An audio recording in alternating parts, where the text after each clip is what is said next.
আমরা যে কথাটা সব সময় বলে আসছি যে টিএমসিপি কোনো ছাত্র সংগঠনের মধ্যে পড়ে না। ছাত্র সংগঠনের কাজ হচ্ছে ছাত্রদের বিভিন্ন দাবি নিয়ে আন্দোলন করা, ছাত্রদের বিভিন্ন সমস্যাগুলো নিয়ে আলোচনা করা, সেগুলোকে সমাধান করা।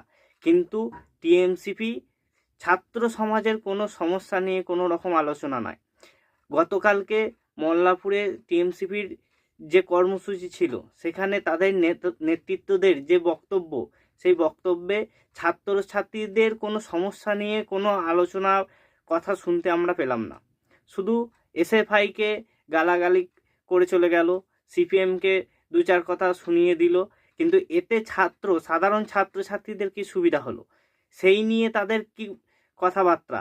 সাধারণ ছাত্রছাত্রীদের যে প্রথম সেমিস্টারের এখনো পর্যন্ত 2023-24 সাল শিক্ষাবর্ষের যারা প্রথম সেমিস্টারের ছাত্রছাত্রী, তাদের যে এখনো রেজাল্ট প্রকাশিত হলো না, মল্লাপুর কলেজে প্রিন্সিপাল নেই, এই নিয়ে তাদের কি বক্তব্য? এই নিয়ে তাদের কোনো বক্তব্য নাই। তাদের বক্তব্য এসএফআইকে নিয়ে। আরে এসএফআই কি করছে না করছে তাদের অত মাথা ব্যথা কিসের?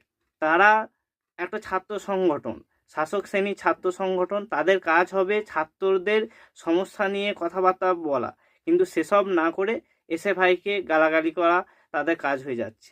এই আমরা টিএমসিপির গতকালকে কর্মসূচিতে যেভাবে আমাদের নেতৃত্বের সম্পর্কে, আমাদের এসএফআই সম্পর্কে কথাবার্তা বলেছে, তার জন্য আমরা টিএমসিপিকে ধিক্কার জানাচ্ছি।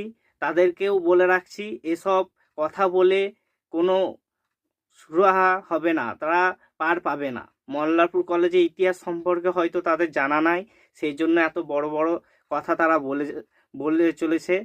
তারা জানে না যে কলেজ প্রতিষ্ঠা হওয়ার পর থেকে এসএফআই মল্লারপুর কলেজে ছিল, আছে, এখনো থাকবে।